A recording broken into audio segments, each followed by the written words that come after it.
یہ اللہ نے کروائی ہے مدد. کن سے؟ قریبیوں سے. اب وہ قریبی کون ہے؟ جب یہ آیت نازل ہوئی تو صحابہ نے پوچھا، توجہ چاہتا ہوں، اے اللہ کے حبیب من ہم،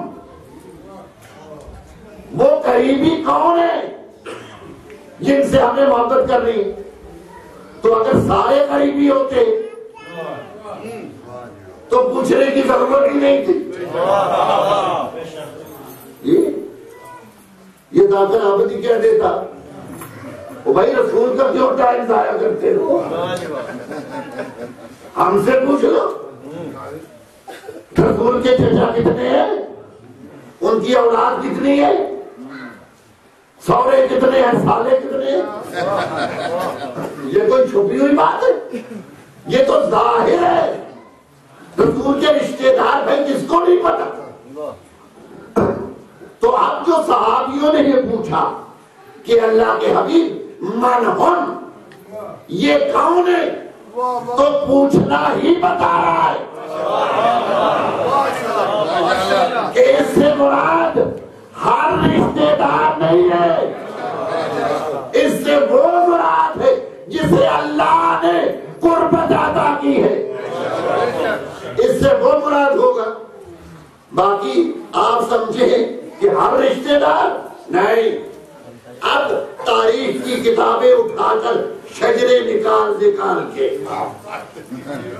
یہ چھٹی پشت میں وہ بھی ملتے ہیں، ساتویں میں.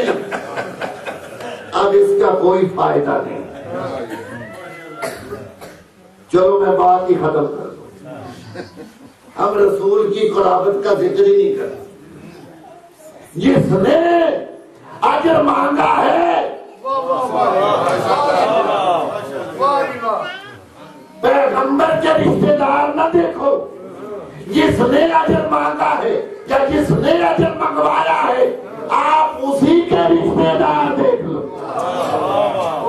کہ اللہ کے رشتے دار کون ہے.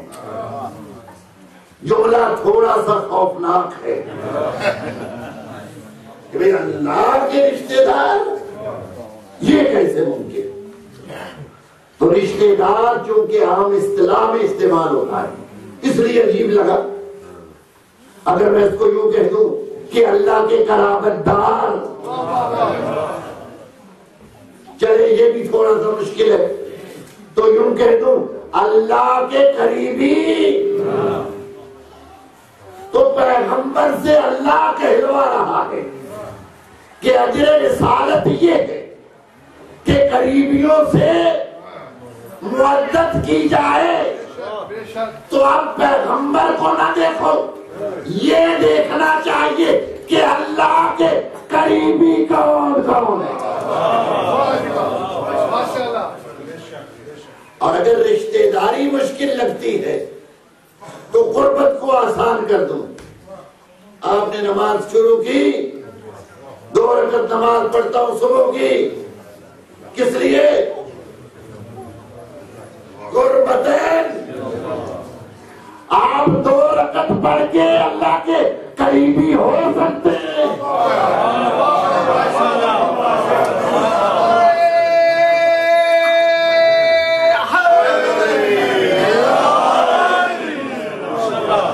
اپنے لیے جائز سمجھتے ہیں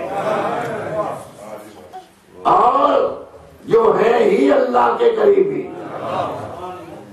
تو اب یہ نہ کہیے کہ پیغمبر کے قریبیوں سے محبت کرنی، نہیں، کہیے اللہ کے قریبیوں سے محبت کرنی ہے. اور اللہ کے قریبی کیسے ثابت ہوں گے؟ پیغمبر بیٹھے ہوئے خطبہ دے رہے ہیں،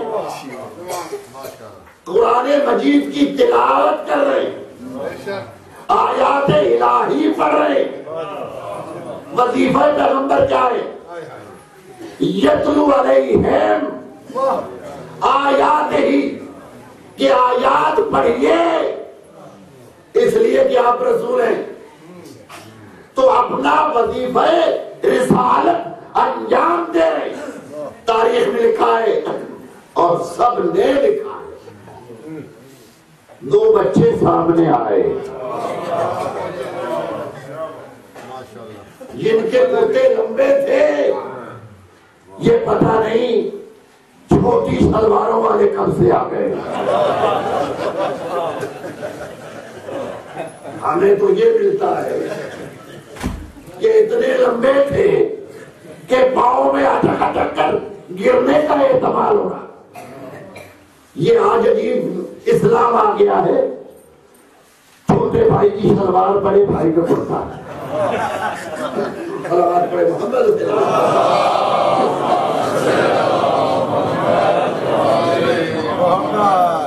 بچے سامنے آئے اور احتمال یہ تھا کہ پاؤں میں کرتے اٹکیں گے اور بچے گر نہ جائیں. پیغمبر کہاں بیٹھے؟ منبر پر. کیا کر رہے ہیں؟ اپنا شرعی وظیفہ، اپنی آفیشل ڈیوٹی، آیات کی تلاوت. اور ہیں کیا پیغمبر؟ یہ بھی قرآن سے پوچھتے ہیں ما محمد الا رسول. یہ کسی کے نانا نہیں ہے، یہ اللہ کے رسول ہے. تو اب جو بچے سامنے آئے، پیغمبر نے خطبہ چھوڑا، آیات کی تلاوت کو روکا اور منبر سے اتر کر بچوں کو اٹھایا.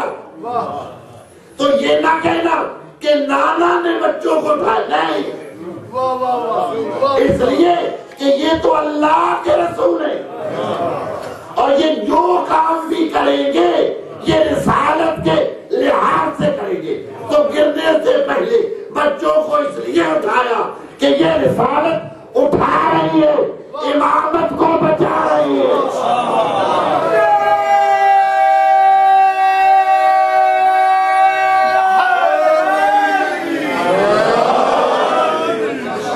اس لیے کہ رسالت کو بتائے.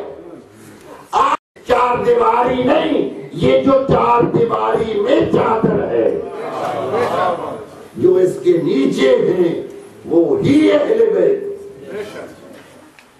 تو جیسے وہاں نسبت متکلم کی طرف، یہاں بھی نسبت دے دیجیے متکلم کی طرف. گھبرائیے نہیں، میں سنبھال لوں گا بات کو، جیسے اللہ کے رشتہ دار سنبھال لیے.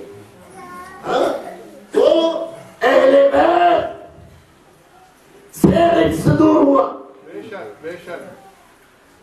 کس کے اہل بیت؟ اب یہ نسبت بھی دیں اللہ کو جو رجس کو دور کر رہا ہے. تو اہل بیت کس کے؟ تو مجھے کہنے دیجئے پیغمبر کے بارے میں آپ کو یہ شک پڑے گا کہ بیویاں اتنی ہیں، رشتے دار اتنے ہیں، یہ سارے اہل بیت میں آتے ہیں یا نہیں آتے؟ اس بات کو چھوڑیں. دنیا میں بیت کس کا ہے؟ مکہ میں. کدھر چلے گئے؟ دنیا میں بیت کس کا ہے؟ اللہ کا. کدھر ہے؟ مکے میں. تو اہل بیت سے رجس دور ہونا ہے تو نسبت دے متکلم کو. تو اس کا بیت ہے مکہ میں. اب دیکھو اس بیت میں کون آیا ہے.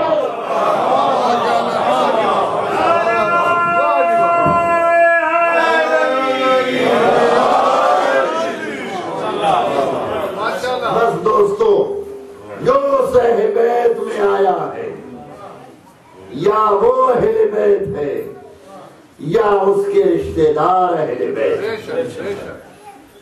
پروردگار عالم کا شکر ہے کہ جس نے یہ ہمیں ہدایت عطا فرمائی کہ ہم نے پیغمبر کے فرمان کے لحاظ سے اہل بیت کا دامن نہیں چھوڑا. اس لیے کہ پیغمبر نے کہا تھا کہ یہ حوض کوثر تک تمہاری ہدایت کریں گے اور یہ قرآن کے ساتھ رہیں گے، حتی یرد علی الحوض، یہاں تک کہ میرے پاس حوض کوثر پر پہنچ جائے۔ تو الحمدللہ پروردگار عالم نے ہمیں یہ توفیق دی۔ تو یہ جو ہم نے ایام عزا منائے ہیں، یہ بھی اس مودت کا تقاضا تھا کہ جب ان پر مصیبت ہو تو ان کی مصیبت میں غمگین ہو جائے، اور جب وہ خوشحال ہوں ان کی خوشی میں خوشی کرنی چاہیے۔ سوگ اتر گیا ہے نا۔ ابھی امام حسین علیہ السلام کے حرم میں وہ جو علم ہے سیاہ، وہ آج اگر آپ لائیو دیکھیں تو سرخ ہوگا، کالے علم اتر گئے۔ تو کیا سوگ مکمل ختم ہو گیا؟ نہیں، دو چیزیں جب تک سیاہ رہے گی اس وقت تک سوگ ختم نہیں ہوگا، اور وہ دو چیزیں کب تک سیاہ ہیں؟ جب تک اصلی وارث بدلہ لینے والا نہیں آ جائے۔ جب وہ آئے گا اور بدلہ لے گا تو پھر ان کا رنگ بدلے گا۔ ان میں سے سب سے پہلی چیز یہ سیدوں کے سر پر سیاہ امامہ، یہ محرم میں بھی سیاہ ہے، یہ ربیع الاول میں بھی سیاہ ہے، اور یہ اس بات کی دلیل ہے کہ ان کے گھر پر ظلم ہوا ہے جس کا بدلہ ابھی نہیں لیا گیا۔ تو یہ جب تک امامہ سیاہ ہے سادات کا، اس وقت تک سوگ باقی ہے۔ اور دوسری چیز ہے خانہ کعبہ، جس کا غلاف سیاہ ہے۔ میدانی چراغ خانہ حق گشت سیاہ پوش، فارسی کا شعر ہے۔ میدانی چراغ خانہ حق گشت سیاہ پوش۔ کیا تمہیں پتا ہے کہ کعبہ جو ہے اس نے کالا لباس کیوں پہنا ہوا؟ زیرا کہ خدا بند عزادار حسین، اس لیے کہ اللہ بھی حسین کا عزادار ہے۔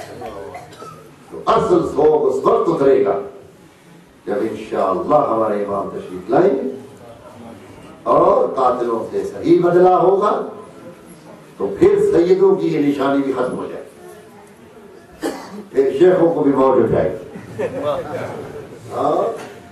ابھی وہ ہم سے لڑتے ہیں، وہ کہتے تم 2 سال امامہ نہیں دھوتے،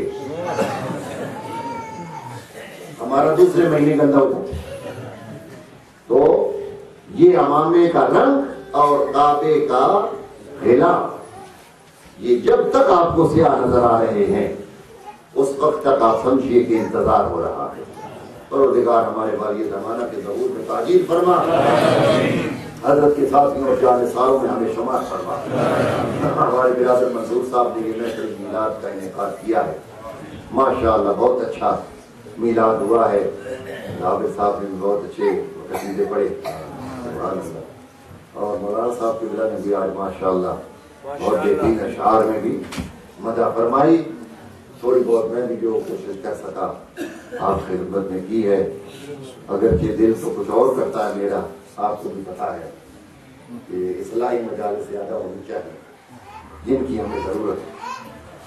تو اللہ تعالیٰ نے توفیق عطا فرمائے کہ جن سے محبت کا دعویٰ ہے خدا ان کی اطاعت کی توفیق عطا فرمائے، ان کے نقش قدم پر چلنے کی توفیق، بانی میلاد کے دینی دنیاوی مسائل اور مشکلات کو خدایا حل فرما، ان کے مرحومین کی مغفرت فرما، بالخصوص ان کے والدین کو اعلیٰ علیین میں جگہ عطا فرما، آپ سب کی اور میرے مرحومین کو بھی خدایا جنت میں جگہ عطا فرما۔